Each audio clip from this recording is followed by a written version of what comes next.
stereotypical white van. When I was in middle school, our school bus would always drop us off at the bottom of a hill. My sister and I would walk about 4 or 5 blocks to our house with a few neighborhood kids. It would take about 20 minutes, give or take, but on most days I was always with someone. One day it was incredibly foggy, like you couldn't see past a row of houses. I was dropped off at my usual spot, this time alone. My sister was at an after-school program, and the other kids seemed to have been at theirs as well. It didn't matter to me, though, since I just had a short walk. As I began walking up the hill, I hear the faint sound of an engine growing closer behind me. Suddenly, the accelerator stopped, so I turned around. This was your stereotypical kidnapping van you see on TV. Tinted windows in the front and none in the back. It seemed odd to me, but I kept walking my usual route. The van accelerated slowly, then stopped. I turned around to see that it would stay a good few meters closely behind me. I repeated my walk a few times only to notice that whoever was in the van was following me. My body broke out into a cold sweat. I had 3 more blocks to go, and it seemed as if this van was going wherever I was. I remembered stranger danger in grade school and turned the corner of the block by me. Once I heard the van accelerate again, I went into a sprint and hid behind one of the houses nearby. I heard the van stop, but the engine kept running. After waiting a while, I could still hear it, waiting patiently. Terrified of being seen, I went through people's backyards until I reached my house. I still remember that moment today, and every so often it gives me chills thinking of what could have happened if I waited any longer. I felt like I was being examined and stalked, this person waiting to run out and grab me. Thankfully, I never saw that white van again, but I feel like I should have said something about it.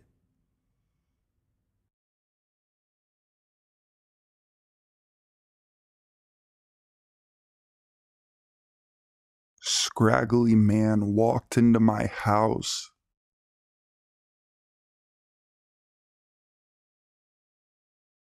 I've always wanted to post something here, but never had a story. But after reading someone else's story, it reminded me of something that happened to me when I was about 15 or 16. I wasn't freaked out at all at the time, but looking back, it's kind of a weird thing to have happened. Also, not a very exciting story. I'm just low-key excited to have a story that kind of relates to Let's Not Meet. So I was sitting on the couch in my living room with the sliding back door open so the cats could go in and out as they please. And a scraggly man walks up the deck and casually into my house. I didn't think much of him because all my mom's friends are musicians and some look a bit worn. So I said hello, thinking he was here to pick up a guitar or drop something off. He said hey and asked what I was doing, and I said just eating a sandwich and watching TV. What's up? And he started talking about how a car was parked too close to something in the way, like mumbling about a car situation that didn't make sense, or enough sense for him to have to walk inside of my house without knocking to tell me. And I knew none of our cars were close to anything because they were parked behind our house, where they always were. I said something like, "Oh, sorry, but those aren't my cars, so I can't move them." Then he said something like, "Never mind, it's okay. Bye," and left. I didn't think much of it still and brushed it off as one of my mom's friends or a neighbor or something like that. I told my mom about it later, and she was immediately freaked the hell out that some strange man just walked inside of our house. She said none of her friends were coming by and they would knock on the door if they were. I'm glad I was there to catch him off guard and not in the shower or sleeping, because I don't think he was expecting to see someone as soon as he walked inside. I don't know what he was planning on doing in my house, but let's not meet again. Strange man that walked into my house.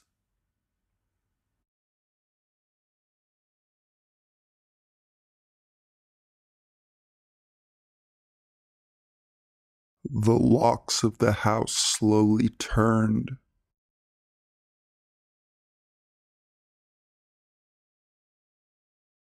One day when I was younger, my mom and I visited my aunt's apartment.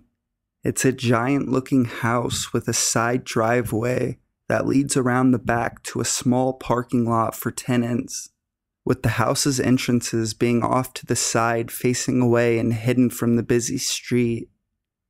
I do not remember how old I and my cousin, aunt's daughter, were, but to the best of my memory, we were both somewhere around the age of 8 to 12, with her being slightly older than I.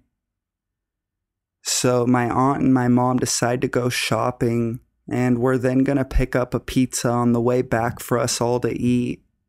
Me and my cousins were ecstatic, as we loved pizza. Our parents left, and me and my cousins stay and watch TV with the volume really low while browsing on our laptop. It's probably about 25 minutes after our parents left when we start seeing the front door lock shaking. We thought our parents were back home, but then we noticed something suspicious. Instead of the locks of the door quickly turning as if our parents got back, we instead saw that the locks were very slowly turning to unlock. We suddenly both realized that it wasn't our parents, and definitely an intruder. We both stare at the front door silently, freaked out and frozen. I always thought those horror movies where the actors stand frozen in fear like idiots were fake, but it was this moment that proved that idea wrong. As we both stood there frozen in horror, we saw the top lock finally turn all the way after what felt like half a minute. Then we start to see the bottom lock slowly start to turn, when suddenly my cousin breaks free from being frozen in fear and sprints to the door and turns both of the locks to prevent the door from being opened. We dared not to look out the second-story window to see who was trying to get in. We were horrified and stayed quiet waiting in the living room. We didn't say a word to each other and just sat there on the couch. It was about 15 minutes later when our parents got home, and we told them the whole ordeal and they were shocked. We don't know what would have happened if my cousin didn't sprint to the door, but to this day I can remember very vividly seeing the door lock shaking rapidly and slowly turning. It was definitely very scary.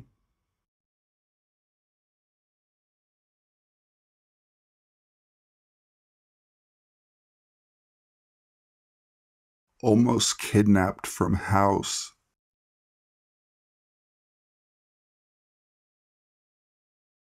This is an experience that has been bothering me for years, so I felt I should finally post something about it in case it's helpful in some way. I used to live up in a subdivision in the middle of nowhere, north of Divide, Colorado. Our gravel street ended in a cul-de-sac, and we were the middle house of the three at the end of the street, which was on the side of a hill. Because we were pretty far away from anything, I was a latchkey kid and usually was home alone for a few hours after school. This took place in the early 80s when I was about 8 to 9 years old. One day, shortly after the bus dropped me off and I got home, I saw someone pull into the driveway. I didn't recognize him, so I hid behind our wood-burning stove in the corner. He came up and started insistently knocking on the door and looking in the window. He then strangely tried the doorknob. He just wouldn't stop knocking, so I came out thinking if this guy was a burglar and saw me, he would go away. When he saw me, he asked me, through the door which had a window pane, if I could open the door, and I replied my dad was in the shower. He didn't react and said that he was here to see my neighbors, mentioned them by name. I told them they lived next door in the house on the left. He said okay, seemed a bit frustrated, and started walking away to his car. But instead of getting in his car, he started walking around my house. The house was built on the side of a hill, so it had a walkout basement. I started freaking out because at this point this wasn't normal, and I thought he was trying to get in through the sliding glass door in the basement, which was locked. I got ready to jet out the door and into the woods, but then I saw him come up the other side of the house, get into his car, and tear out of my driveway up the gravel road. He never did go to my neighbors who he said he was looking for. Sobbing, I picked up the phone and called my neighbor halfway up the street who had a son my age and used to watch me sometimes. She said she'd seen the car speed up the gravel road and told me to come over. So I took off running through the woods to my neighbor's house, avoiding the road in case he turned around and came back. Of course, I told my parents, but I don't really think they let it sink in. And since my neighbors weren't home, they said he probably mistook the house. From my standpoint, I'm pretty sure if I opened that door, I would not be here today. No one randomly drives down my street, much less into the subdivision in the middle of the mountains where I lived, and I never saw the guy at my neighbor's house. I vaguely remember my parents asking my neighbors if they knew the guy based on the description. Shorter white guy, round glasses, long brown hair, slightly balding, and a longish beard, but they didn't know who that might be. I've always felt he knew I was there alone based on his non-reaction to me saying my dad was in the shower. He knew the layout of the house, which is why he walked down the side of the house to the walkout basement, and preferred not to leave any physical evidence, which is why he didn't break in. Not sure if my neighbors knew him or not, but because of the remoteness of the location and the fact that we often played in the woods, I'm pretty sure if I did get snatched up, they would have chalked it up to me getting lost or hurt wandering around. We moved out of state a year or so later. Never heard of any other local kids going missing, but I can't believe that this guy didn't try to make someone else disappear.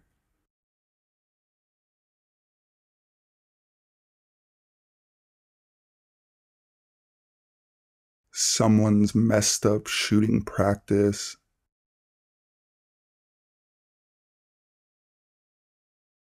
So, I originally talked about this under an Ask Reddit post, but I think that here may be the best place for this story. I grew up in a small city, so when I moved up into the mountains in Colorado, I took the opportunity to go on a fair amount of walks out in the woods all around my house. For the most part, I would only walk the woods behind our house, since we had a very large property. One day, feeling bored of the woods behind our house, I asked my parents and they told me I could walk the woods across the street. I excitedly rushed out to go walking across the street. As soon as I got to the edge of the woods, though, I was already a bit unnerved. On the ground, I saw the shell of a bullet. I felt especially frightened because I have a fairly irrational fear of guns, but I decided to get over my fear and continue on because the case was obviously old, covered in dirt and such, and we lived by a big hunting town, so it was to be expected. The next weird thing I came across was a pile of deer hair. I, obviously not knowing much about hunting, saw it and thought that a doe must have laid there when she was having her babies. At that moment, I was excited, not realizing the hair was most likely the result of a deer being shot in that spot. The final, weirdest, and worst thing I found was at a clearing in the woods. A clearing I didn't realize was on the person's property at the time. As soon as I got out of the clearing, I saw a large block of styrofoam with 2 iron rods stuck through it to keep it standing in place, and it was full of bullet holes. Looking around, I noticed deer bones scattered around and the bones of some other animals, including a full set of some small animal's bones, laying on a rock beside the styrofoam.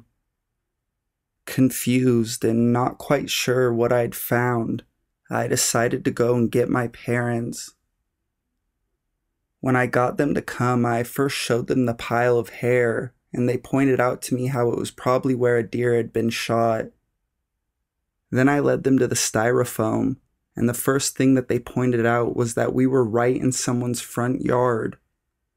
Mind you, it was a giant front yard, and the house was small off in the distance.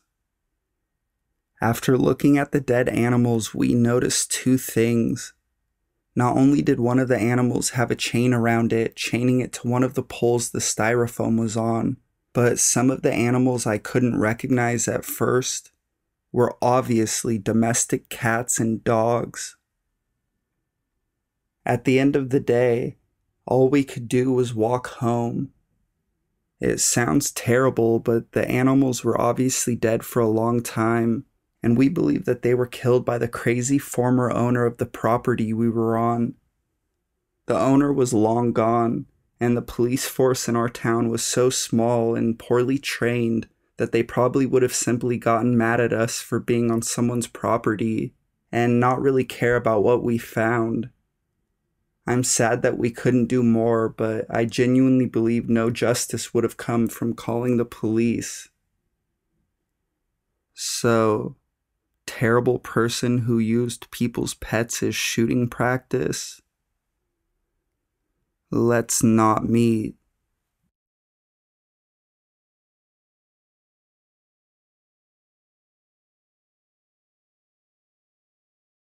Delivering late at night.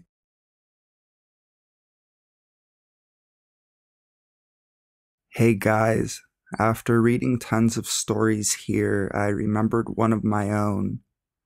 This might not be as intense as some of the other stories here, but I thought I would share regardless. This happened a year ago when I was working as a pizza deliverer. I often worked late at night, and despite other women being sexually harassed on the job every now and then, I never felt very nervous when delivering. Anyways, this happened at around 11 p.m. I was delivering to a house, and as I arrived, I parked out front. Now, there are 2 things you should know from here. 1, the pizza is on the passenger's side. And 2, this is an Australian derelict suburb. So I get out of the car and immediately notice this 20-something-year-old guy standing on the opposite side of the road, facing me. This being a derelict area and me being rushed, I thought nothing of it, as it's not too uncommon to see derelicts hanging around the streets. But as I started walking around the car to the passenger's side, I found him behind me. He asked me what the time was, and I said it was about 11-ish. This still didn't have me on edge, as I was used to this kind of stuff. But as I was opening the door to get the pizza, a jolt of suspicion came over me as I noticed he was still behind me, not saying anything. Looking back at it now, I find it unnerving how subtle this feeling was and how close I was to ignoring it, but I'm glad I didn't. I, while trying to act nonchalant, quickly closed the passenger door, walked around to the driver's side, hopped in, locked the door, turned on the car, and put it in drive. I felt like I was being overly cautious, but sure enough, he pops around to the side of my car. At this point, I feel pretty safe and, dare I say, proud in my decision making. So I cracked the window to get to the bottom of this. Guy, do you have the time on you? Second time he's asked this. Me, it's 11 o'clock. Awkward pause.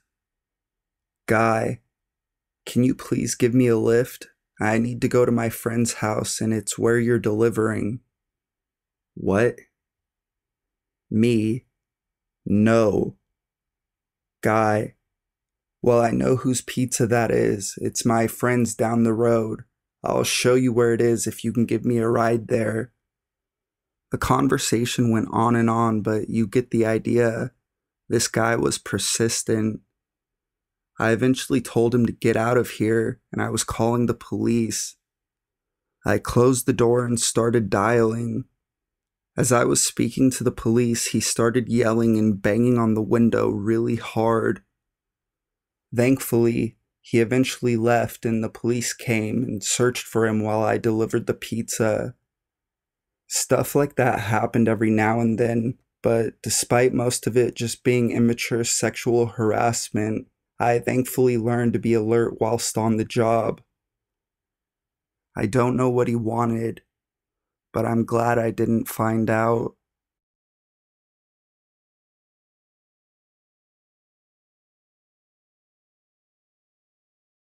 How I almost lost my mom.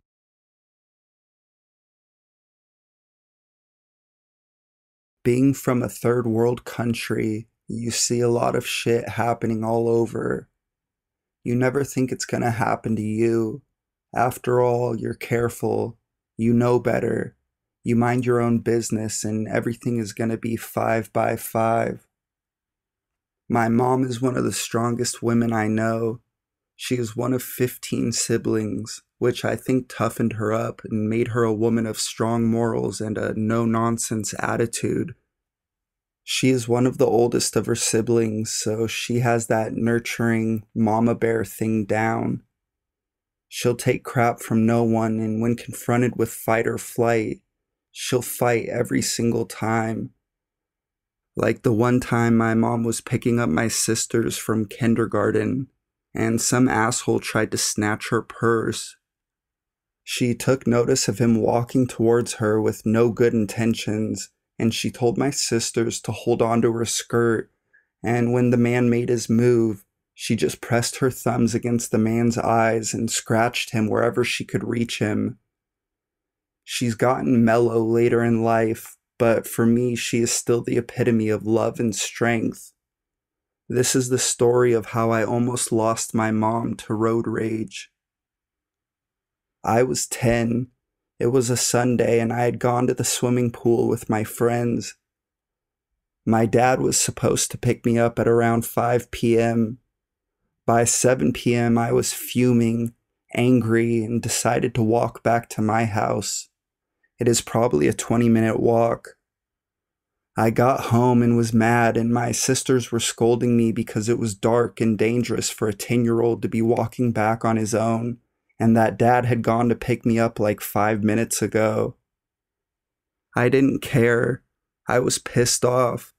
I just walked into my parents' room to give my mom a piece of my mind because I couldn't tell my dad off, and I found her sobbing and in distress. I asked her what's going on. She was angry at my dad and she didn't want to talk to him again. My anger faded away and curiosity striked instead. Turns out at around 4:30 p.m., when my dad was going to come pick me up, he was coming back from his farm and some dude cut him off. And Dad, who unfortunately has some road rage, honked his horn, pulled down the window on my mom's side, and yelled a bunch of obscenities. The dude in the other car lowered his window. pulled out a gun and started shooting at my dad's car. Dad hit the brakes and let the other car pull further away. They stopped and got out of the car to catch their breath, and that's when my mom saw a hole in the space between the passenger front door and the passenger back door. A bullet barely missed my mom's head, and she was hysterical. They got home and my mom broke down and Dad had to calm her down. Thus, he was pretty late for picking me up. It's probably not as scary as some of the other stuff people post here, but the thought that I may have lost my mom at age 10 scared me shitless. It's been 20 years since that day, and sometimes it randomly pops into my head, and I have to talk myself off of that ledge when I wonder, what if?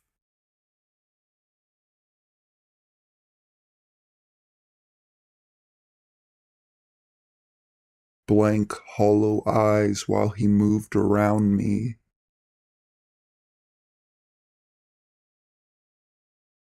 This might not be your typical encounter, but it chilled me to the core. It is actually the main reason I no longer work in the industry, though I tell people it was the hours that made me quit. This happened when I was doing nightclub security in the UK. I was just chilling on the front door. I see a fight happening with a guy chasing another down across the street, and I am like, oh well, it happens. 99% of the time they just shout a little bit and try to intimidate one another and go get a kebab and puke. Mainly they just look to make the other person think that they are going to fight. Think peacocks shaking feathers at one another. This time, however, the guys got into a tussle against a parked car, and pretty quickly the chase down guy was down for the count and passed out after some hefty blows. At this point, I need to intervene. It has literally been seconds since the start of the fight, but they are across a very busy one-way street, so I try to stop the car so I can get there on time. Feels like hours, but I get in between them. Aggressor guy is really only kicking the other guy's head over and over, full force as he lies on the ground. Realize he might die. Like, why am I getting into the middle of it, but I can't help it? I get in between them, shout at the aggressor to stop. Luckily, guys don't often want to fight girls. I am ready to defend myself in any case. He makes at me like he's going to start kicking me too, and I brace myself to block any strikes. He grins and books it up the road instead, and I can focus on the guy on the ground. I try to give him first aid, stop the bleeding. His face is just a hole basically, so it's pretty hard, and the back of his head is gone too. I know of the old, if you need someone in a gathering to phone an ambulance, you need to choose a person and give them direct orders, not just ask in general. So I ask, more like bark an order at, the only guy around I see with a phone out to call 999. His eyes are blank and he holds his phone still. It's like in a nightmare when you yell to draw attention to something, but no one can hear you. I tell him again, nothing. Again, nothing. I start shouting, raising my voice. He needs to call an ambulance. Guy is dying. He needs help. I realize, by the way the guy is moving around, that he is filming us, probably trying to get a good shot of the guy's face as he lies dying by me. I feel like I am in Black Mirror. Eventually, someone else phoned, and I haven't seen any YouTube clips from that area or a rough date, though I have looked. He might have taken it down. My incessant shouting at him and asking what is wrong with him might have deprived him of some likes or something. I don't know what happened to any party. I am going to court soon for the assault/attempted murder, but I'm not sure what the charge is. I'm pretty sure the injured guy made it out. I never saw anything about it in the news, which is a good indicator. He might not have been so lucky, though.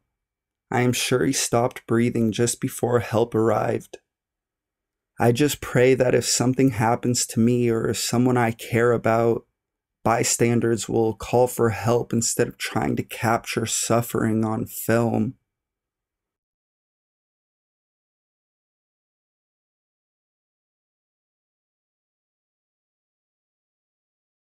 Creepy photographer.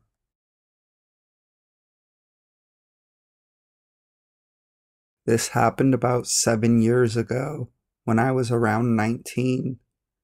I was somewhat of an amateur model, though not really all that invested in it. However, I did the occasional shoot for a friend and whatnot. Through my Facebook, I got an offer for a paying gig. It was a message from a person I didn't seem to have any connections with. I have to admit I was flattered, but still wasn't that interested and told him so. After telling him several times, he ended up offering me a price nearly 5 times more than his initial offer. At this point, I admit I was seeing dollar signs, and after all, it was only a few hours' work. Come about a week later, after countless daydreams of what I could buy, I decided it was worth it. Also, I want to note that it was established that there would be no nudity whatsoever. So we set a date and made arrangements. We were to meet in 2 weeks' time. Those 2 weeks went by fairly slow and uneventful. Then came the day of. That morning around 9, he messaged me again with his contact details and more details of our meetup. With this came the first red flag. The phone number he gave was an email, not a phone number. And he told me to text only, that it was his only way of contact. I found this pretty weird, but I guess at the time it wasn't odd enough to question. Again, I was seeing dollar signs, so I was a bit foolish. So I text him when I arrive at the spot, which is a huge park. We were to meet in the parking lot of a little cafe and then walk into a more scenic location. This also meant a more secluded location. Now, a lot of parts of this park are really private and covered with different trees and bushes. For the most part, people stay on the grass parts or the walkways. He arrived 5 to 10 minutes later, and he didn't really come off as creepy or intimidating, and was only 5 or so years older than me, so I felt a little relief. This relief was short-lived, as we went about as deep into seclusion as possible. Red flag number 2. But it was daytime and I still wasn't feeling too uncomfortable. He sets everything up for the shoot and brings out a bottle of wine from his bag. He pours 2 little plastic cups and says we should drink a little first to loosen up. This was red flag number 3. I watched his every move as he poured the drinks and he didn't seem to do any tampering. So after he took his first gulp, I decided to take a sip, pretending to drink more than I actually was. After talking a few minutes, he'd finished his cup, and now it was noticeable that I was faking, still having 3/4 of my cup, so I decided to actually take a few big sips and say that I'm ready to start. The shoot goes normal for the first 30 minutes, then he decides it's time for a second round of wine. Again, I watch him as he pours, and again I wait till he starts drinking. So again, I try sipping to be polite, drinking as little as possible. After drinking another half cup, about another 5 minutes of talking, I said we should get back to the shoot. This time he seemed a bit annoyed and tried to prolong our break as long as he could. But after realizing I wasn't going to finish my cup, he decided to start again. After what felt like a few minutes, I started feeling drowsy. I'm not really sure how much time had passed, but I felt like both time and I were moving really, really slow. Things gradually got creepier. He had convinced me to unbutton my shirt all the way down, though still on and wearing a bra. Things were getting hazy, but I remember waves of feeling really uncomfortable. Then he talked me back into feeling calm. Then he started touching my body, guiding my hips to the position and direction he wanted. After guiding my hips several times, he kneeled down, ran his hand to my butt, and lifted up. While he did this, he sniffed my crotch. He didn't even try to make it quiet. He really sniffed. And at that point, I freaked the fuck out. I immediately started stumbling away, shirt still open. He made no attempts of following me, though. I made it all the way back to my car after what felt like the longest walk ever. I felt sick and woozy and tired, really tired and numb. I texted my friends where I was and what happened. They told me they were on their way and not to drive, but I really didn't want to sit and wait there of all places. So I told them to meet me at a school that was about a mile away. I drove pretty crazy, especially considering I was likely drugged. However, I made it unscathed. My friends arrived shortly after and drove me home. I went to sleep and didn't really even fully explain what had happened till the next day. Needless to say, everyone was horrified. All of my friends told me that I should go to the cops, and in hindsight, I should have. Here's why I didn't. In those days, I was a bit of a partier. Not too crazy, but careless enough to be sure that there were drugs already in my system. I was an avid smoker, with the occasional harder drugs on the weekends. So really, I was afraid that there would be evidence of that to the police, which was enough to deter me. Basically, my lifestyle kept me from informing the police or my parents. That, and I felt ashamed. Long story short, his account was deleted shortly after, and all I had was his lousy email phone number, which didn't help, as at the time none of my friends and I were very tech savvy, though one friend mentioned how he likely had to be connected to Wi-Fi to have service to text me. So we kind of thought that that meant he lived close or he had been at a place close by with Wi-Fi, though that was pretty much where our investigation ended. Now that I'm older, I realize how blissfully ignorant I was. I also cringe at thinking what I was willing to do for a couple $100. At least I made him pay me half up front. My one smart move, I suppose. Definitely one of the creepiest things that has ever happened to me. I still get goosebumps whenever I think about it, and the fact that he probably repeated his actions with someone else, or worse, and is likely still out there, terrifies me.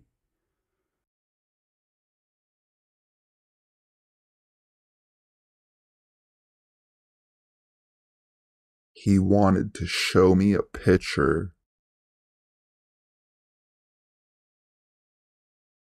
This is my first post in Let's Not Meet. I've been lurking for days, but didn't think I had anything until I remembered something from when I was about 6 or 7. Some background info. My dad had had a roofing business, and 2 of his friends who had been part owners of the business decided they wanted to move back home. They had lived in a trailer with us until they had left. One of the guys was into Satanism, apparently. I'm not sure why my parents allowed these guys to live with us now that I think about it, but the guy had always been nice to me and my brother. Kind of like kooky uncles, and my dad had been friends with them since he was a kid. Anyway, when he left a book called the Necronomicon. I was a kid. I didn't have a clue what it was. We were moving too, so my dad just threw it in the yard sale that we were having. It's getting late in the day. Mom and Dad are packing up what is left of the yard sale stuff, when this creepy guy walks up and just starts looking through stuff. He is talking to himself and just looks like something out of an end of days movie. We'd seen him before, but he had never gotten this close.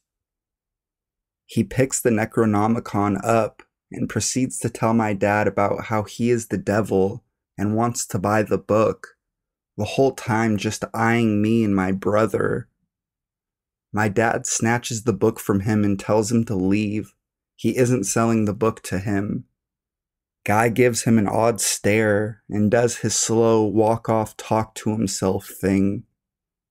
I'm a kid and forget about it all right away. Fast forward to a week later and the guy is back. Just came up to our door and knocks.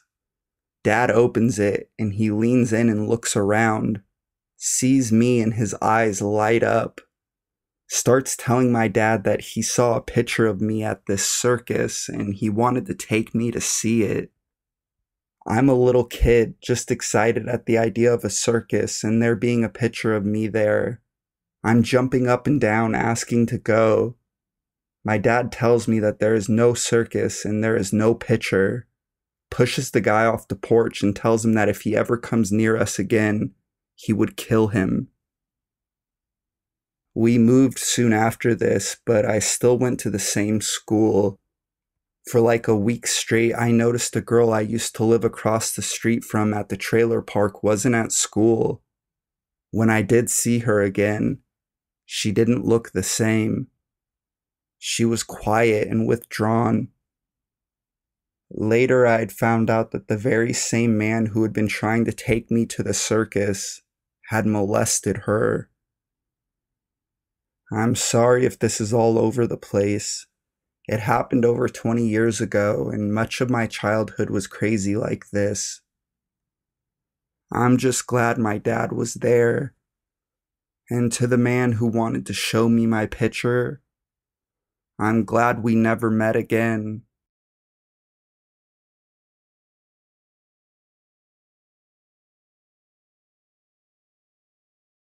Creep in the bus. I'm a 16-year-old guy, and I wasn't expecting this to happen to me. So I just want to point out that this doesn't only happen to women.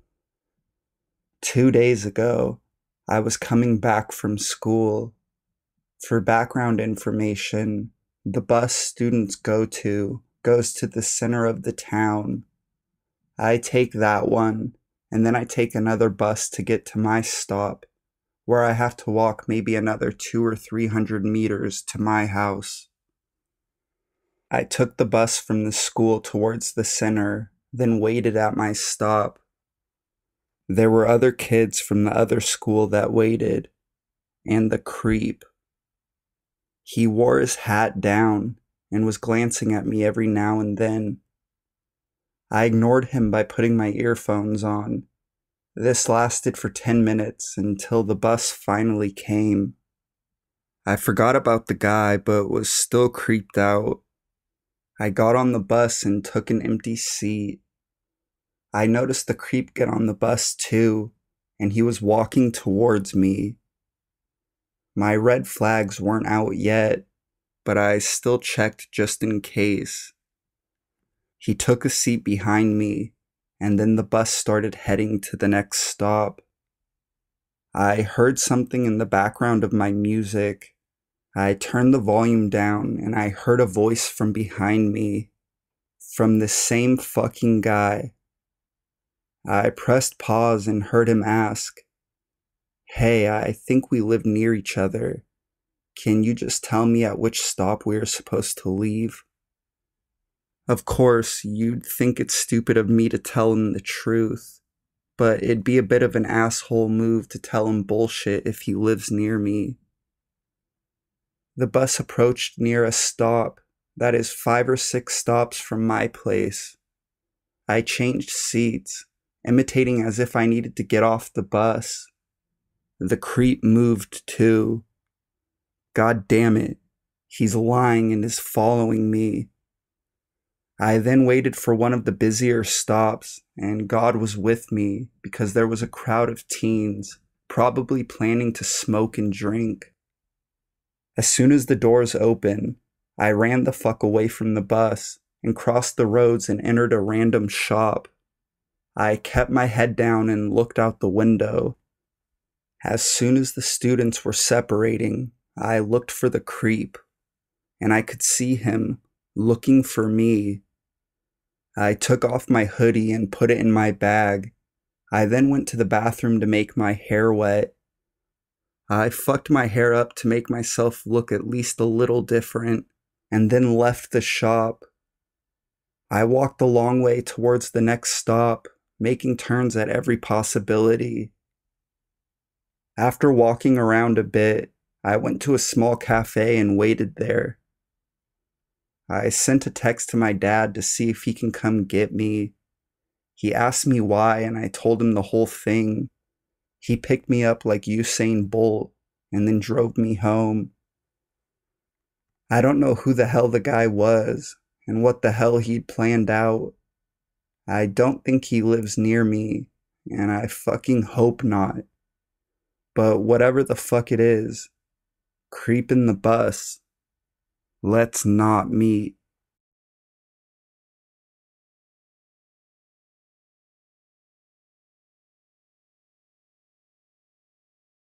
The kidnappers in the 1990 Camry.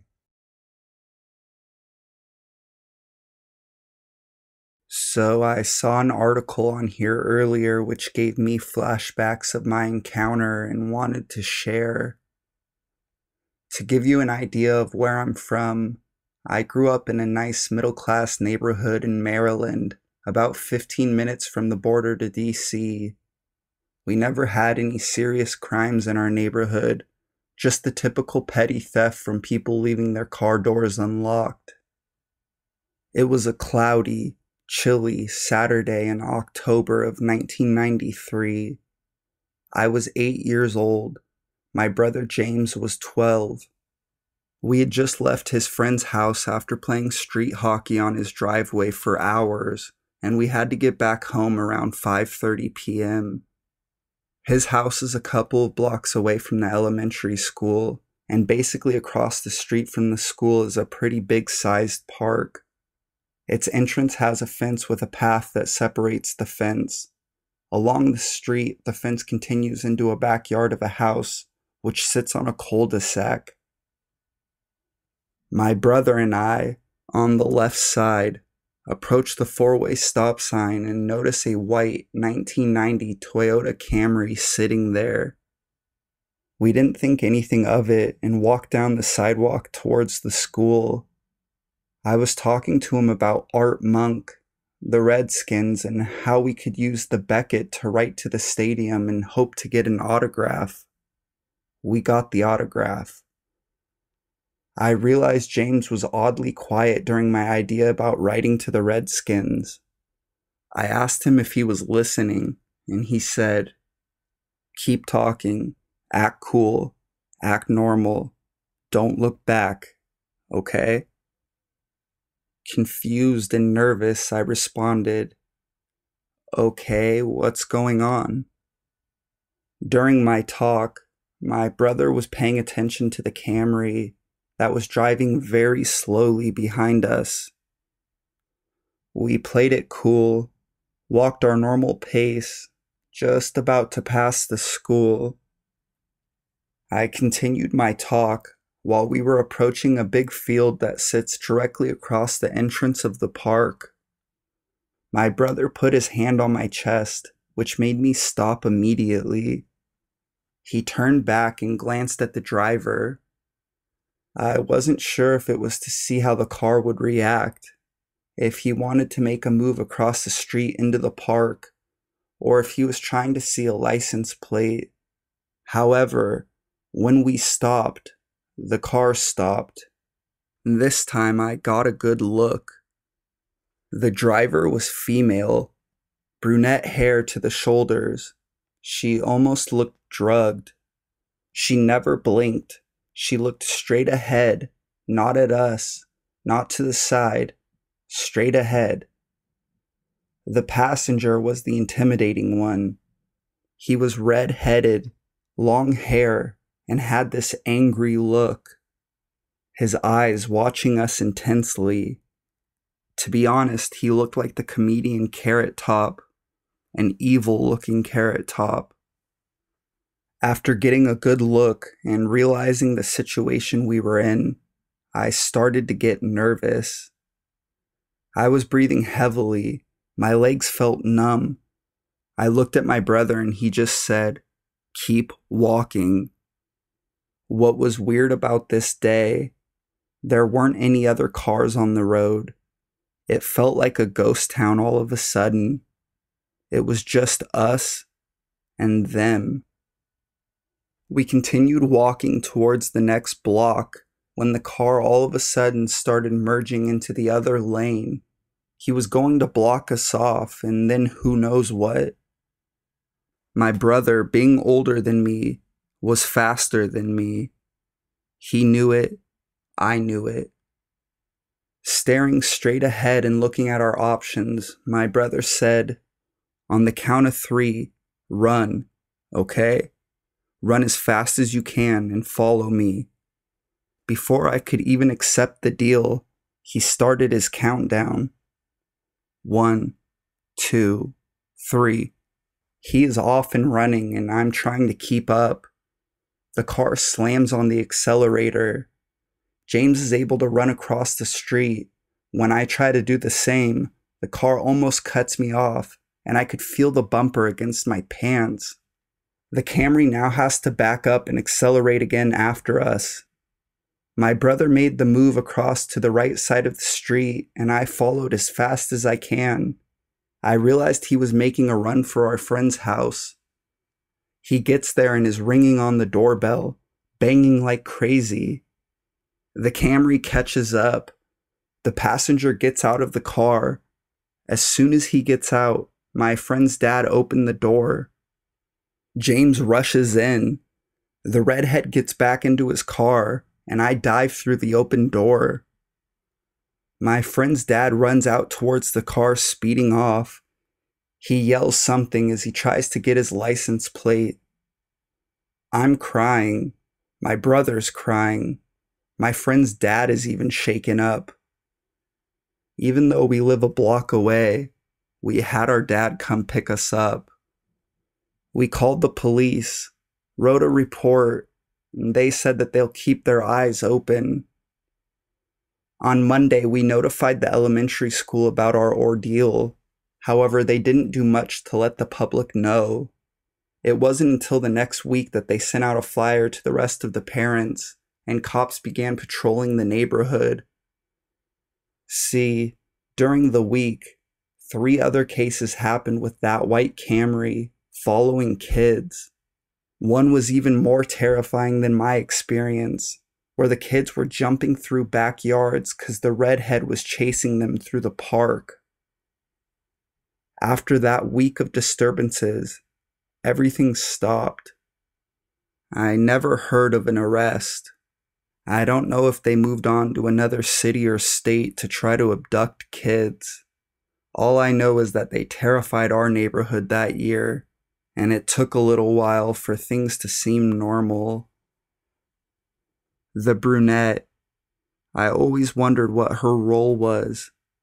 Why would she participate in a terrorizing, menacing act? Either way, her face and that ugly, nasty, red-headed man are etched into my brain. Let's not meet, because if we do, I may have to kill you.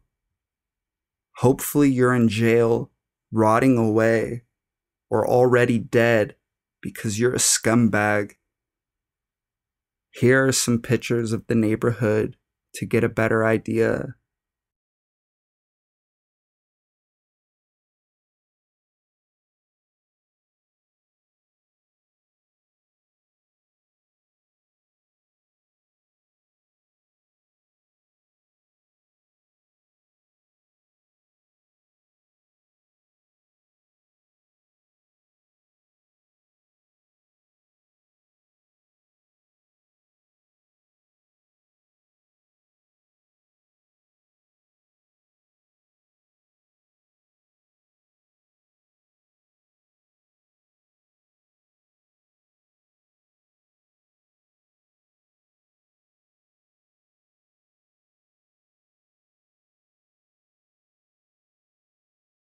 angry neighbor.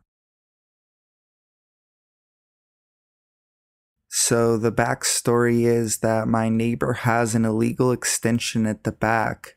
The front and back are rented separately, which is illegal. Honestly, we didn't give a flying fuck about the extension until there were some dodgy people living in the back. We live in a really nice and crimeless neighborhood, but as soon as they moved in, we noticed cars being broken into, houses being burglarized, and more. We didn't get burglarized though. Then one day, we came home to our shed being on fire. Once it was put out by a hose, the damage was severe and my dad's tools were all ruined. Cost was over 12 grand. He was a contractor. The shed was brick built, but the inside had flammable stuff in it like fuel for equipment, white spirits, etc. We checked our CCTV and saw it was one of our neighbors from the back who flicked what looked like a cigarette through an open shed window. It was a very small window, but it was right next to the separation fence. It was open because my dad was ventilating it. Sure enough, police told us that the fire brigade stated that it was a cigarette that caused the incident, and they were surprised that there wasn't a larger explosion. Anyway, the police arrested and charged one of the neighbors at the back, but after searching their bungalow, the illegal build at the back, they realized that they were growing weed there and that the building was illegal to rent separately from the front bit, so it all got shut down and the landlord was fined. It wasn't exactly our fault as the police arrived anyway due to the shed explosion thing. We weren't going to just let the guy get away with it. Anyway, the next week, the landlord comes over, giving the big saying that we have lost him $400 a month. My dad says that it isn't our fault and to leave.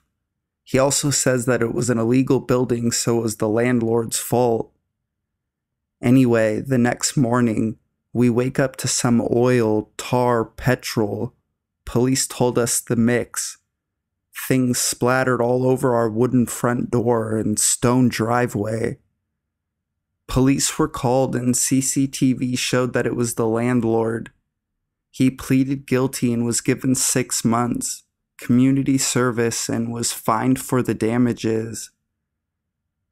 Anyway, a year later, I was home alone, 15, and was revising for my GCSEs. It was the Easter holiday, but my parents were working and my sister was out. I was blasting music, as if I was actually revising, when I hear a knock at the door. I shit myself, turn down the music and get ready to apologize to whoever was at the door. I open it and it's the landlord. I shit myself, slam the door, call my dad and sit upstairs. My dad called the police, but when they arrived, he wasn't there, but he had splashed that shit all over the drive again. Anyway, story is he got arrested again, put in prison for longer, but basically I shat myself because I opened the door fully. How did he not put his foot in there or something? I was stupid for not looking for who it was. Too long, didn't read. Open door completely to a dangerous prick who could have easily stopped me shutting it so fast. He could have got in.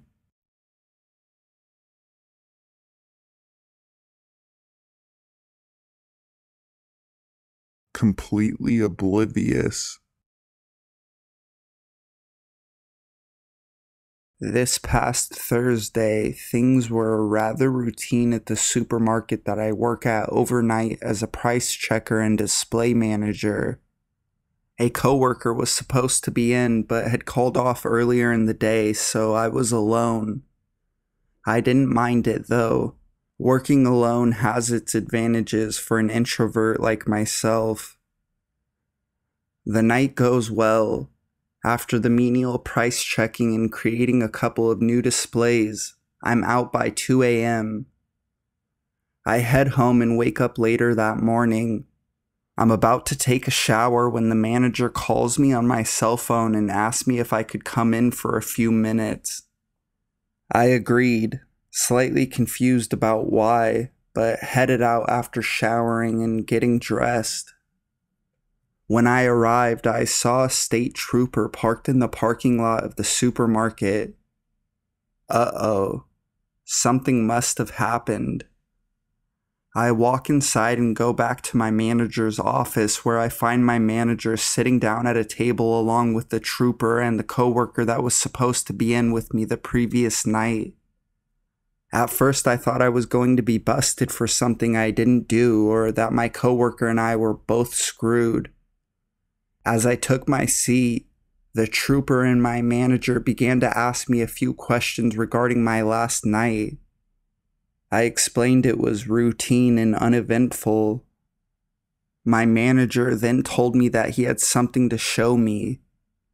I sat there and watched as he turned towards his computer and pulled up some security camera footage. I sat in silence for a few seconds wondering what was up. When he pulled up one of our outside cameras and pointed to something, I felt my heart drop. I looked in surprise as I watched him play the camera footage. It showed a man dressed in all dark clothing with long hair, carrying what looked like a chulo, walking up to the store from the highway and right through the front entrance that I must have forgotten to lock. My heart sank as my manager pulled up several different camera recordings. We watched the cameras, and to my horror, I saw myself doing my night's worth of work while being completely oblivious to the man inside with me. There were moments while my manager fast-forwarded where I could see the man peering around corners at me, watching as I worked. I felt sick as I recollected my memories of the night before, walking past aisles, in and out of the restroom, and even walking outside on my breaks while being unaware that someone was silently in my vicinity at all times. I was surprised to learn, though, that I didn't seem to be the man's main focus. After only showing me a bit of the footage, my manager ceased and explained that the man was seemingly walking around like a zombie around the store, not stealing anything, not stalking me, just walking aimlessly. Having only watched about a couple minutes of the footage, I still felt like I was going to vomit and asked if I could leave. When the trooper asked if I knew who it was, I declined and stated that I never saw him before. My manager told me that he's going to have an assistant manager work with me for the next week or so, and not to worry about anything. As I got in my car and left, I couldn't help but wonder what the man's motive was. He wasn't looking to steal anything, nor was he focused on me the entire time. That's what creeps me out, though, not knowing. Update. Turns out a Reddit user was right. My manager and I spoke yesterday afternoon, and he confirmed with me after the investigation that the police have identified the man, and he is a mentally ill local. They wouldn't go further than that, but have said that they have dealt with him in the past and has no violent history. So that's that.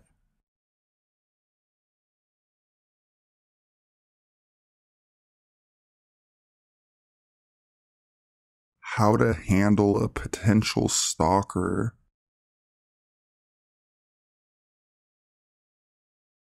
Hello. So I apologize for two things in advance. One, this is going to be a long post. And two, this may not be where to ask this. So the situation is that I'm an in-home nanny, and the lady I worked for had an old friend couch crashing with her for a few weeks while he got back on his feet. In the 2 weeks he was here, we became moderately friendly, enough that I had friended him on Facebook and given him my number in case he should need a ride to an interview, hit up the store, etc.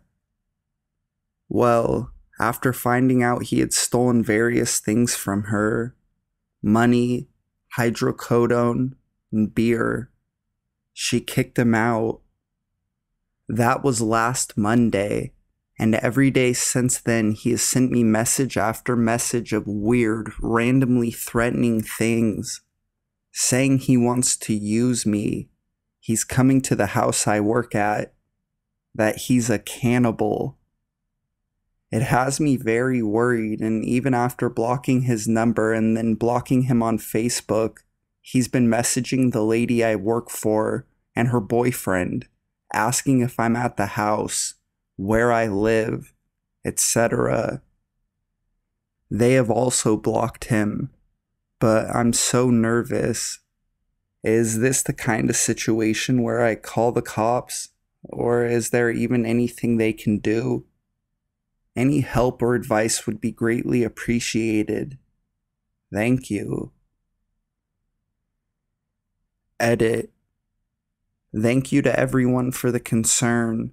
Having others voice my own concerns made me feel a little less dramatic. So sorry for not replying to the comments. We had a situation here shortly after I posted this. He came to the house I work at and was banging on the door, screaming to be let in to see me. The cops just left and took him with them. I gave a statement and they took the screenshots of what he'd said to me. They said he'll be let out soon, but that gives me time to follow the advice of everyone who commented here. Thank everyone again for all of your kind words and advice. Edit 2. Once again, I'd like to thank everyone for their kind words and advice. It has been greatly helpful. I tried to follow all that I can. Unfortunately, there are some things like getting a gun. I work in a house with small children that I cannot do. I filed a restraining order today and changed numbers. Someone asked for the text, so I will go ahead and post them. Anything wiped out in black is his name or picture. Anything in blue is my name.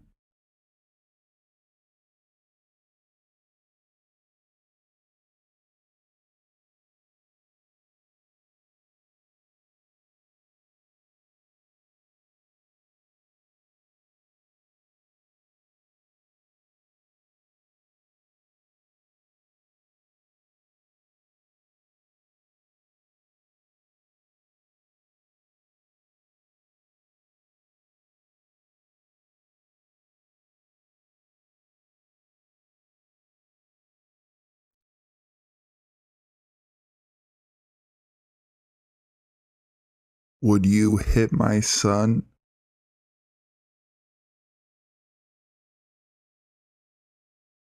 So this happened a few years ago and I just recently remembered it.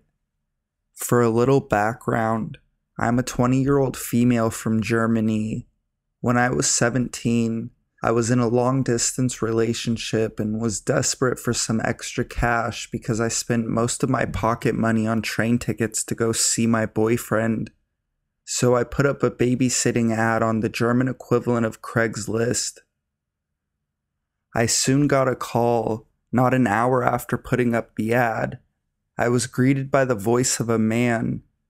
The conversation started off innocently enough, with him telling me he had an 8-year-old and needed someone to watch him after school as both him and his wife were working full-time.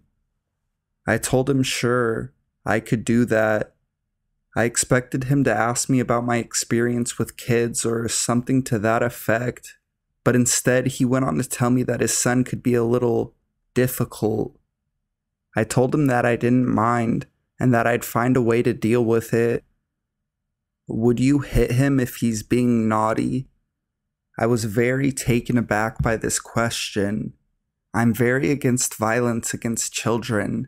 Even spanking is child abuse in my eyes. I told the man that, and that I'd do my best to find a non-violent way to deal with the problems. But what if he was hitting you? Would you hit back? I replied with a firm no. At this point, I was starting to feel angry, as it dawned on me that it was obviously a common occurrence for this child to be hit. He kept on throwing scenarios at me and asked me if I would discipline his son in that situation, and that his old babysitter apparently frequently spanked him. I eventually told him, as politely as I could, that if a parent chooses to use spanking as a form of punishment, that was their business, but as a babysitter, I had no right to hit a child. He was silent for a while. Then he asked me if I would bathe his son. I honestly don't remember what my exact response was, but it definitely wasn't yes. He went on explaining that his son was supposed to take a bath every Thursday and that he hated taking baths. He wanted to know how I would make him get in the bathtub, and if I would strip him naked. At this point, all the red flags came up. I dodged the question best I could and said something to the effect of, things like that are a parent's job, not a babysitter's, and that the parent should make him take his bath in the evening after work. But he kept pressing, asking things such as if I'd wrestle his son naked into the bath or spank his blank butt if he refused. I just kept saying no until he eventually said he'd call me back. I removed my phone number from the ad immediately and told people to contact me via email instead. I also got a new phone number for reasons unrelated to this unsettling phone call a few weeks after, so I luckily never heard from him again. I just hope his son, should he actually have one, which I honestly kind of doubt, is okay.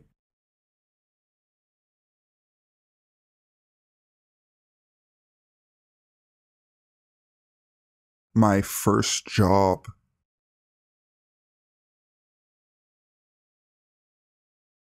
Thank you for taking the time to look at this, and I apologize for my bad writing. When I was younger, I worked at the church my aunt worked at. I worked there for about 5 years. Father M was the priest at the church I was a receptionist at, and I had had issues with him from about 2010 to 2012. The issues started when a new priest was visiting from another parish for a while. Father M, during this time, the church I worked at was in turmoil because we had just lost our resident priest and had yet to get another one. This is why Father M was allowed to stay as long as he did. He came from another country, Kenya, and I had to teach him how to use his laptop. I had to sit in an office chair in front of him, teaching him how to use certain necessary emails and portals so he could do his priestly duties. This is where the problems started. He would ask me to go over things time and time again that I already knew he knew, to spend time with me. He would use that time to tell me about how priests were loved in his country. In reality, it's no more so than in the US, and how he could promise his woman a wonderful life there when he went back. Priests in his religion are not allowed to marry. He would also say things like, "You work so hard, you should rest in my office. I would take good care of you." I was a freshman working a part-time reception job on weeknights. I was not working that hard at all. Such a young and pretty face. He would always play with my hair and say how unusual it is. I have naturally light blonde hair, and where he came from, no one has that. He graduated to touching my arms and shoulders briefly as if he was trying to be friendly. I was freaked out. I hated my job because of him. I dealt with this for 2 years. He friended me on Facebook and would get mad when I wouldn't come over to his house. He would get mad when I didn't answer him for a while. He got my personal cell number from my employment records. He would FaceTime me and be mad when I didn't pick up. After all of that, he was told he had to transfer churches because his time was up. He was considered a visiting priest and was not allowed to stay in one church for too long. After he left, I finally blocked him. I blocked him everywhere and finally felt better. I told my mom and my aunt only the basics and was allowed to quit that job. They didn't know everything, and I will never tell them. I thought it was over, but he kept visiting the church during the time between his departure and my 2-week notice. He made another Facebook account to ask me to please come over to his house so we could talk. I blocked that one. I didn't see or hear from him until May of last year when my college roommate / ex-best friend unblocked him on my phone to see what would happen. He FaceTimed me and I picked up unknowingly. I saw his smiling face and hung up. His smile sickens me and I hope I never see it again. Yes, I should have told someone what he did.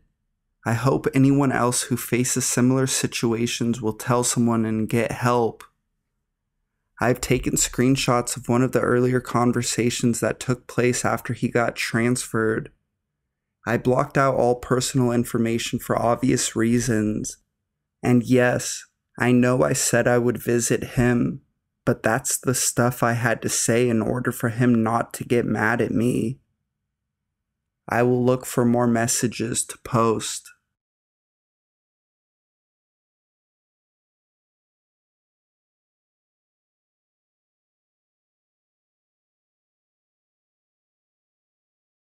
Get ready to die, little kid.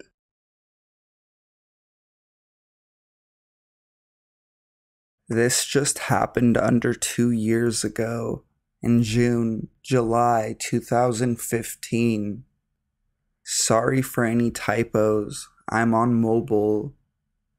Bored and with nothing else to do, my friends and I decided to go to one of those pop-up fairs that come around every year for about a week. It was really small, with only a couple of rides that we actually wanted to go on. One of which was the ride where you stand up, are strapped in, and hold on to the metal bars at the side of you. It then spins in a circle, tipping you every which way. I'd never been on one of those rides, so I wanted to take the opportunity to go on it. I paid my money and waited on the ramp for one of my friends, we'll call her Lucy, to pay and come with me. However, as she got to the front of the queue, she suddenly stepped to the side and shouted, "Hey, I've got a weird feeling. I'm going on the waltzers."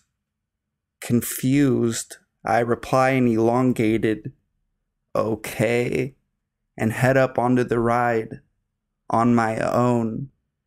Sure, I was confused, but I definitely wasn't unfazed. I stand where the ride assistant tells me to and wait. It starts to fill up and 3 boys, around 6 or 7 years older than me, I was 12 at the time, stand by me. 2 at one side, 1 at the other. Weird, I think, since there are multiple places where they could have stood together. The boys start messing around with their seatbelts. Eventually, one of them manages to take it off. He nudges me. "See that, kiddo? It's off." He proceeds to do a really creepy laugh, like you'd see in the movies. Truly creeped out, I just stand there, not reacting to his gesture, and trying to not think about his intentions. Then he started fiddling with my seatbelt. I lean away from him, idiotically thinking that this would bring the seatbelt out of his reach. Of course, the seatbelt stayed where it was. He looks up at me, smiles, and says, "Ah, ah, ah," as if to say, "Keep still." Again, I don't react and just stand there until I feel my seatbelt sliding against my skin. He'd managed to take it off. In a mad scramble, pulling toggles and pushing fabric against fabric, I lock my seatbelt back in place. It really isn't a strong seatbelt. It could easily break. Thoughts of such nature rushed through my head. I was distracted by the seatbelt remover person. A very snazzy name, I know. You know, there really won't be enough time for putting your seatbelt back on when you're spinning around, possibly falling into the motors. He laughed again. Get ready to die, little kid. At the same time as saying the last sentence, he began unbuckling my seatbelt once again. I presumed, as most of you reading this will, he was having some sort of weird joke. That was until I stared up at him, his lanky body towering over mine, his vacant eyes staring at my chubby, stocky physique.